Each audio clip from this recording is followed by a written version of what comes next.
أعوذ بالله من الشيطان الرجيم. بسم الله الرحمن الرحيم. السلام علیکم ورحمۃ اللہ وبرکاتہ۔ سورۃ الکہف، ورس نمبر 9 سے 12۔ ان الحمد للہ والصلاة والسلام علی رسول اللہ، اما بعد۔ اعوذ باللہ السمیع العلیم من الشیطان الرجیم من ہمزہ ونفخہ ونفثہ۔ ام حسبت ان اصحاب الکہف والرقیم کانوا من آیاتنا عجبا اذ اوى الفتية إلى الكهف فقالوا ربنا آتنا من لدنك رحمة وهيئ لنا من أمرنا رشدا فضربنا على آذانهم في الكهف سنين عددا ثم بعثناهم لنعلم أي الحزبين أحصى لما لبثوا أمدا۔ یہاں سے اس سورہ مبارکہ کے سب سے پہلے اور سب سے اہم قصے کا آغاز ہوا چاہتا ہے، اور وہ قصہ ہے غار والوں کا، اصحاب الکہف کا قصہ۔ اللہ رب العزت نے آیات زیر تفسیر میں جو 4 آیات ہم نے آج تلاوت کرنے اور سننے کی سعادت حاصل کی ہے، ان 4 آیات میں سب سے پہلے تو اللہ رب العزت نے اس قصے کا اجمالاً تذکرہ فرمایا، یعنی مختصر، اور پھر اس کے بعد ان آیات کے بعد آیت نمبر 13 سے اللہ رب العزت نے اس قصے کو تفصیل سے بیان کرنا شروع کیا۔ یعنی جس طرح کسی قصے کی گلمپسز اور جھلکیاں پہلے دکھائی جاتی ہیں، اور پھر سننے والے کے ذہن کے اندر اس قصے کو سننے کے لیے ایک تجسس پیدا ہو جاتا ہے، شوق پیدا ہو جاتا ہے، اس کے بعد پھر اس قصے کو بالتفصیل بیان کیا جاتا ہے۔ تو اللہ رب العزت نے بھی یہی انداز اختیار فرمایا ہے آیات زیر تفسیر میں۔ سب سے پہلے اللہ رب العزت نے نبی پاک صلی اللہ علیہ وسلم کو یا آپ کی وساطت سے اس دور کے دیگر لوگ، چاہے وہ مسلمان تھے چاہے وہ غیر مسلم تھے، جنہوں نے بھی اس قصے کے متعلق کچھ سن رکھا تھا، کیونکہ یہ صدیوں پرانا قصہ تھا، تو جس نے بھی اس قصے کے متعلق سن رکھا تھا، اس کے ذہن کے اندر اس واقعے کے متعلق یہی بات بیٹھی ہوئی تھی کہ یہ قصہ تو کوئی بڑا ہی عظیم قصہ ہے، بڑا ہی عجیب و غریب قصہ ہے، یہ کوئی بہت بڑی کرامت اور بہت بڑا معجزہ تھا، اور یقیناً ہے بھی تھا۔ لیکن اللہ رب العزت نے اس قصے کو بیان کرنے سے پہلے ہر اس شخص کو مخاطب کرتے ہوئے فرمایا جو اس قصے کو بہت بڑا قصہ خیال کرتا تھا، اللہ کی قدرت کی بہت بڑی نشانی خیال کرتا تھا، اللہ پاک نے ہر اس شخص کو یہ بتا دیا کہ تم اس قصے کو بہت بڑا قصہ خیال کرتے ہو، جبکہ اس کائنات کے اندر تمہارے گرد و پیش میں اس سے بڑی بڑی بھی ہماری قدرت کی عجیب و غریب نشانیاں موجود ہیں۔ اگر تم غور کرو تو تمہیں نظر آئے گا کہ صرف ہماری قدرت کی یہ اصحاب کہف کو 309 سال تک سلائے رکھنا، 3 صدیاں اور 9 سال، اور پھر ان کو جگا دینا، صرف یہی ہماری قدرت کی عظیم نشانی نہیں ہے، بلکہ اس کے علاوہ بھی پوری کائنات اور پورا آفاق بھرا پڑا ہے، زمین و آسمان بھرے پڑے ہیں ہماری قدرت کی انمول نشانیوں سے، اگر کوئی غور کرنے والا ہو تو۔ اس کے بعد پھر اللہ پاک نے اس قصے کو اختصار سے بیان کیا۔ اللہ رب العزت نے قرآن مجید کے اندر کئی مقامات پہ اسی حقیقت کو مختلف انداز سے بیان بھی کیا۔ مثال کے طور پہ اللہ رب العزت نے سورۃ المومن کے اندر فرمایا لَخَلْقُ السَّمَاوَاتِ وَالْأَرْضِ أَكْبَرُ مِنْ خَلْقِ النَّاسِ، فرمایا کہ زمین و آسمان کی تخلیق اے انسان تیری پیدائش سے، تیری تخلیق سے کہیں بڑی ہے۔ اگر تو یہ خیال کرتا ہے نا کہ مجھے مرنے کے بعد دوبارہ زندہ کرنا ممکن نہیں ہے تو یہ تیری بھول ہے، یہ تیری چھوٹی سوچ کا نتیجہ ہے، ورنہ تیرے سامنے زمین و آسمان جیسی عظیم مخلوقات موجود۔ سورج پہ غور کر لو، کتنا بڑا انرجی اور لائٹ کا، روشنی کا، حرارت کا سورس اور منبع ہے، کتنی مخلوقات کو یہ روشنی پہنچا رہا ہے، حرارت پہنچا رہا ہے۔ اللہ اکبر۔ ستاروں پہ غور کر لو، چاند پہ غور کر لو، ہواؤں پہ، بادلوں پہ، بارشوں پہ، موسموں پہ، پانی کے اوپر کشتیوں کے چلنے پہ، اور پھولوں پہ، پھلوں پہ، سبزیوں کے اگنے پہ، تو بے شمار ہماری قدرت کی نشانیاں ہیں جو تمہیں اپنے ارد گرد نظر آتی ہیں اگر تم غور کرو۔ تو فرمایا کہ زمین و آسمان کی تخلیق تمہاری اپنی تخلیق اور پیدائش سے کہیں بڑی چیز ہے، کہیں بڑی قدرت کی نشانی۔ آئیے قرآن مجید کے الفاظ میں پڑھتے ہیں اس قصے کا انتہائی مختصر انداز میں تذکرہ۔ ام حسبتا، ام یا، اور یہ کیا کے معنی میں بھی استعمال ہوتا ہے۔ ام کیا بھی ترجمہ کیا گیا ہے اور یا بھی ترجمہ کیا گیا ہے۔ ام حسبتا، کیا تو نے حساب لگایا ہے، یعنی گمان کیا ہے، سوچ لیا ہے، سمجھ لیا ہے۔ ام حسبتا، کیا تو نے گمان کر لیا ہے، کیا تو نے خیال کر لیا ہے، انا کہ بے شک اصحاب الکہفی، یہ تھا اصحاب الکہفی، انا کی وجہ سے اصحاب پر زبر آئی ہے، گرامر کی وجہ سے لفظ میں تبدیلی ہے۔ انا کہ بے شک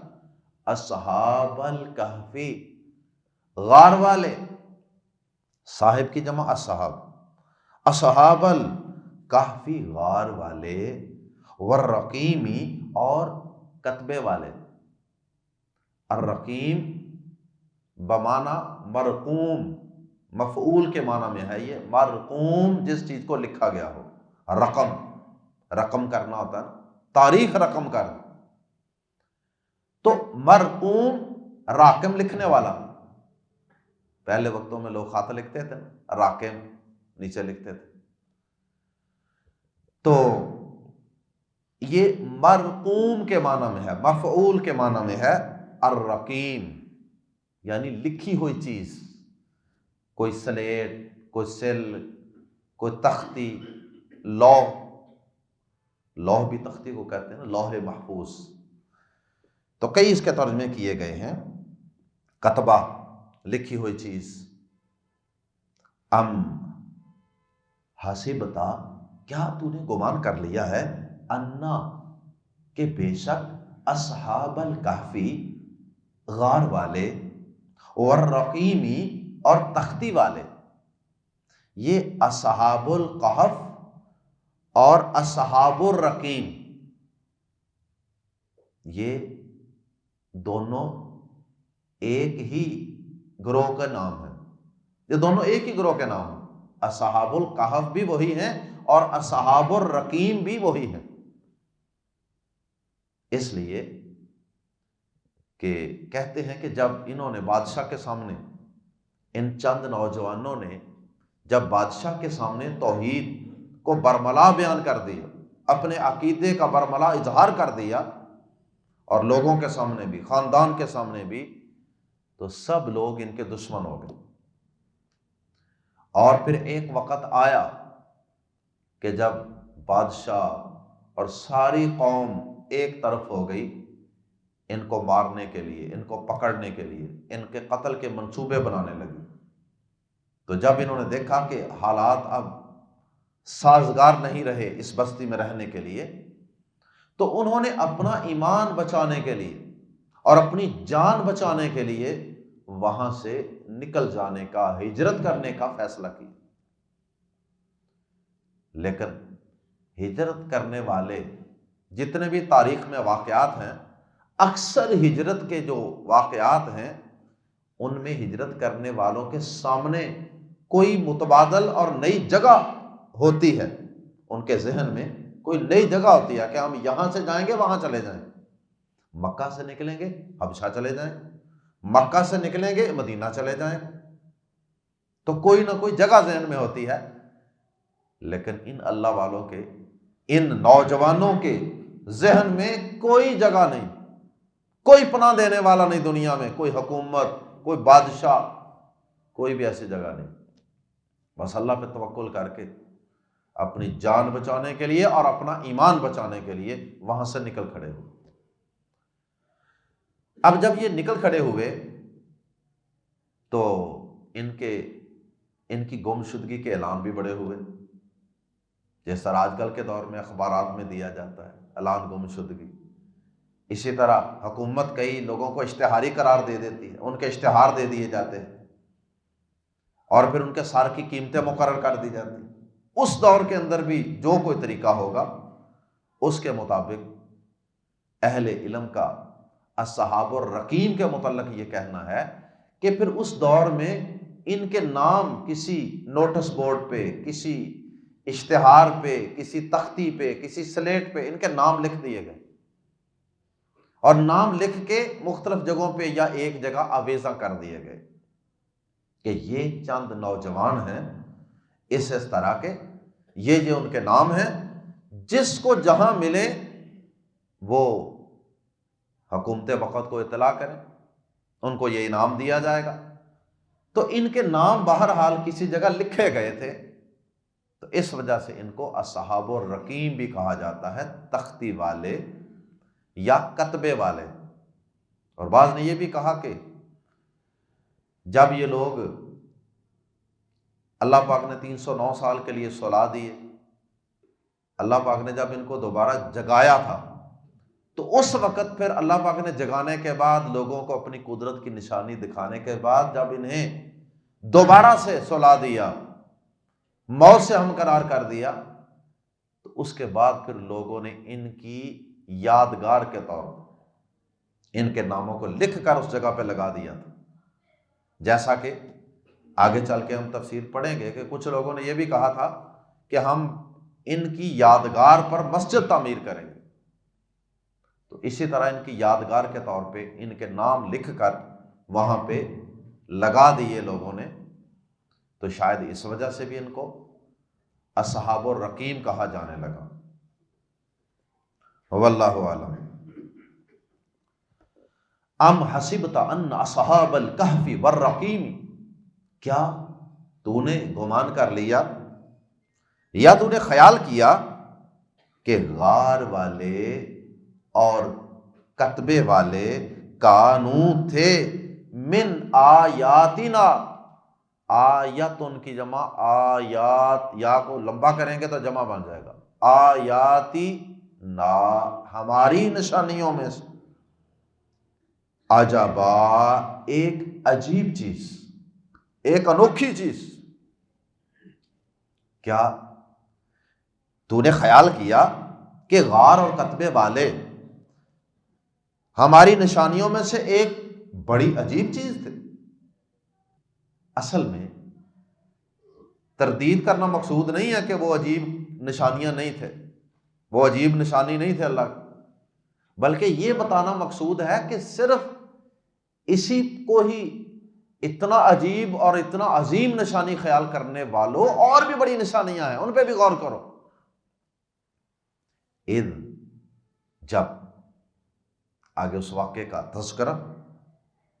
اذ، جب، اوا، پناہ لی، اذ اوا، جب پناہ لی، الفتیاتو، ان جوانوں نے، الفتیاتو الف لام کی وجہ سے ہم ترجمہ کر رہے ہیں ان جوانوں نے جن کا خاکہ آپ کے ذہن میں آ چکا ہے، وہ غار والے۔ اذ اوا الفتیاتو، جب پناہ لی ان جوانوں نے، فتیہ جمع ہے فتن کی، فا، تا، چھوٹی یا اور تا پر دو زبریں، لکھنے میں چھوٹی یا بھی آتی ہے لیکن پڑھی نہیں جاتی، فتن، ایک جوان، اور اس کی جمع فتیہ۔ اذ اوا الفتیاتو، جب پناہ لی ان جوانوں نے، الی الکہف، غار کی طرف،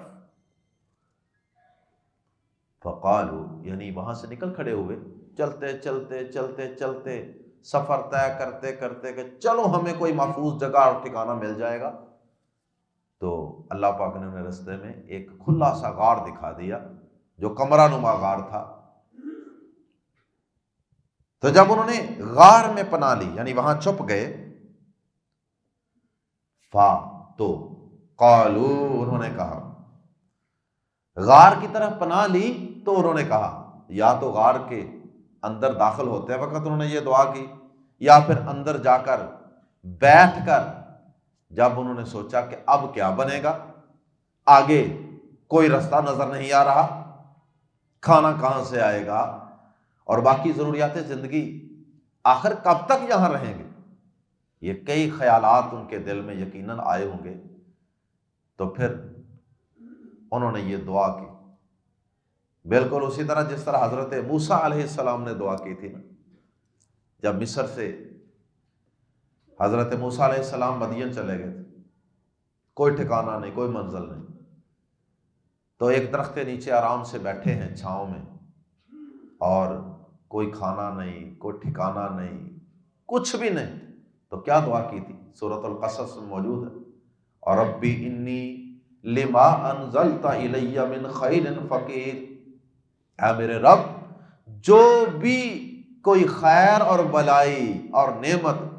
تو میری طرف نازل فرمائے، مجھے عطا کرے، میں اسی کا منگتا محتاج اور فقیر،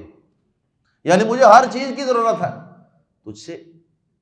کون سی ایک چیز مانگوں، دو چیزیں مانگوں، مجھے تو ہر چیز کی ضرورت، کیونکہ کچھ بھی نہیں ہے، بالکل کنگلا ہوں، بالکل فقیر ہوں، جو بھی تو عطا کر دے میں اسی کا ضرورت مند اور محتاج۔ تو انہوں نے بھی اللہ پاک سے ایسے مشکل وقت کے اندر دعا کی تھی، دعا کا ہتھیار چلایا تھا جو کہ مومن کا ہتھیار ہے۔ کیا انہوں نے کہا؟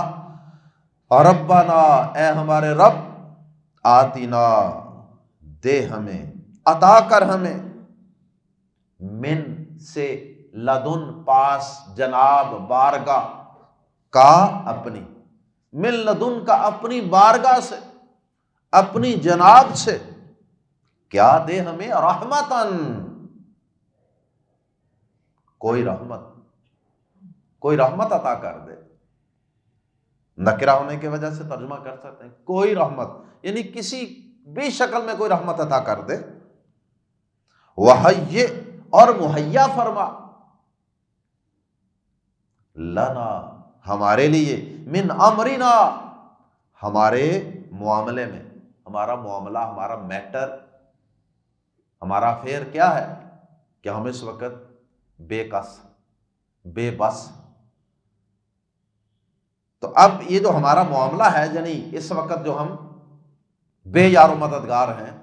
اس معاملے میں ہمارے لیے مہیا فرما، اور رشدا کوئی رہنمائی، کوئی بلائی۔ رشدا کا معنی بلائی بھی ہوتا ہے، ہدایت، بلائی، رہنمائی۔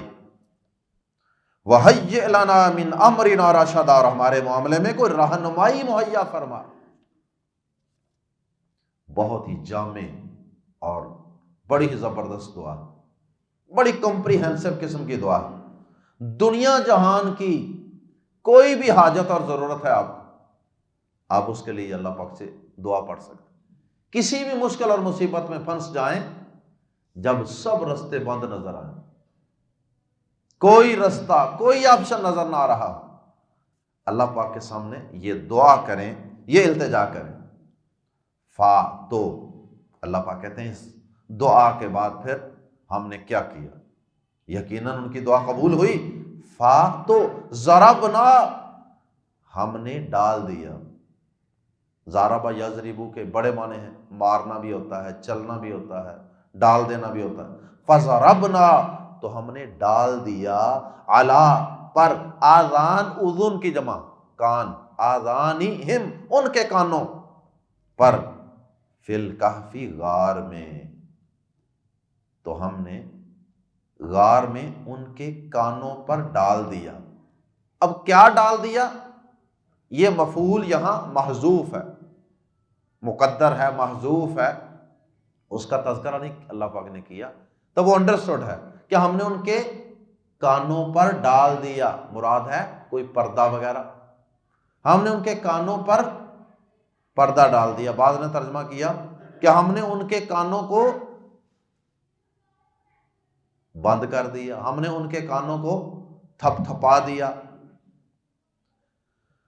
تو بہتر یہ ہے کہ آپ اس میں حجاب کا لفظ محذوف مان لیں کہ ہم نے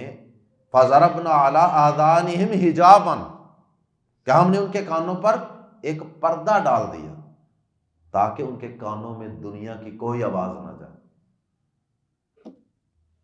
اور کانوں کا تذکرہ اس لیے کیا کہ نیند جب انسان کو آتی ہے نا تو کان سب سے آخر میں بند ہوتے ہیں، پہلے آنکھیں بند ہوتی ہیں لیکن کانوں میں آوازیں آتی رہتی ہیں۔ تو اللہ پاک نے ان کے کانوں پر پردہ ڈال دیا تاکہ وہ جو ان کو ایک گھبراہٹ تھی نا، خوف تھا کہ اب ہم کیا کریں گے، انسان ہونے کے ناطے ایک خوف تو ہوتا ہے نا اندر، تو اللہ پاک نے اس خوف کا بہترین حل ان کو نیند کی شکل میں عطا کر دیا۔ صحابہ کرام کو جس طرح غزوہ بدر میں بھی اللہ پاک نے ان کے اوپر اونگ طاری کر دی، غزوات میں اللہ پاک مسلمانوں پر اونگ نازل کر دیتے تھے میدان جہاد کے اندر جب سامنے دشمن ہوتا، تاکہ وہ گھبراہٹ اور پریشانی دور ہو جائے۔ تو نیند بڑی پریشانیوں کا علاج ہے نا۔ فَضَرَبْنَا عَلَىٰ آذَانِهِمْ فِي الْكَهْفِ سِنِينَ عَدَدًا، تو ہم نے ان کے کانوں پر پردہ ڈال دیا غار میں، سنینا کئی سال، عددا گنتی کے، عدد کے لحاظ سے یعنی گنتی کے کئی سالوں کے لیے، جن کا تذکرہ آگے آئے گا انشاءاللہ کہ وہ کتنے سال تھے۔ ثم پھر بعثنا، ہم نے اٹھا دیا، اس کا معنی زندہ کرنا بھی ہوتا ہے، سوئے ہوئے کو اٹھا دینا بھی ہے، مردہ کو زندہ کر دینا بھی ہے۔ ثم بعثنا، پھر ہم نے اٹھایا ہم انہیں زندہ کر دیا، لی تاکہ، آؤٹ لائنز ہے نا یہ، گلمپسز ہیں، موٹی موٹی بات ہو رہی ہے۔ پھر ہم نے زندہ کر دیا انہیں، پھر ہم نے اٹھا دیا انہیں، زندہ کر دیا تو نہیں اس کا یہاں ترجمہ، یہاں تو ترجمہ کریں گے کہ پھر ہم نے انہیں اٹھا دیا، لی تاکہ نعلم، ہم جانیں، ہم ظاہر کریں، ایو الحزبینی، ایو کون سا، الحزبینی دونوں گروہوں میں سے، حزب گروہ کو کہتے ہیں، حزب اللہ اور حزب الشیطان، دونوں الفاظ قرآن مجید میں آتے ہیں۔ سورۃ الاحزاب، حزب کی جمع حزاب، اور حزبینی دو گروہ، ایو الحزبینی دونوں گروہوں میں سے کون، احصا زیادہ یاد رکھنے والا۔ وہ جو حدیث ہے نا بخاری شریف میں 99 نام ہے اللہ پاک کے، جس نے انہیں یاد رکھا، تو وہاں یہی لفظ ہے احصا، یاد رکھنا۔ لیکن یہ سپرلیٹو ڈگری ہے. ای الحزبین، دونوں گروہوں میں سے کون سا احصا زیادہ یاد رکھنے والا ہے. لامزر لی کو، کس کو؟ ما جو، لابثو وہ ٹھہرے، آمادہ مدت، جو مدت وہ ٹھہرے اس مدت کو دونوں گروہوں میں سے کون زیادہ یاد رکھنا. اللہ اکبر. اس سے معلوم ہوتا ہے کہ ان کے دو گروہ ہو گئے تھے. کچھ نے کہا، جیسا کہ آگے تفصیل آئے گی، کچھ نے کہا کہ ہم ایک دن یا ایک دن کا کچھ حصہ سوئے، کچھ نے کہا کہ نہیں ہم زیادہ عرصہ سوئے. تو اللہ پاک نے پھر اس چیز کو بھی واضح کرنے کے لیے ان کو دوبارہ بیدار کیا. اور بھی کئی مقاصد تھے، لوگوں کو اللہ پاک اپنی قدرت کی نشانیاں دکھانا چاہتے تھے. اللہ پاک ہمیں اصحاب کہف کے قصے کو سمجھنے اور اس سے حاصل ہونے والے اسباق اور نصیحتوں کو اپنی زندگیوں میں نافذ کرنے اور اپنے ایمان کا حصہ بنانے کی توفیق عطا فرمائے. سبحانک اللہم و بحمدک اشہد ان لا الہ الا انت استغفرک و اتوب الیک.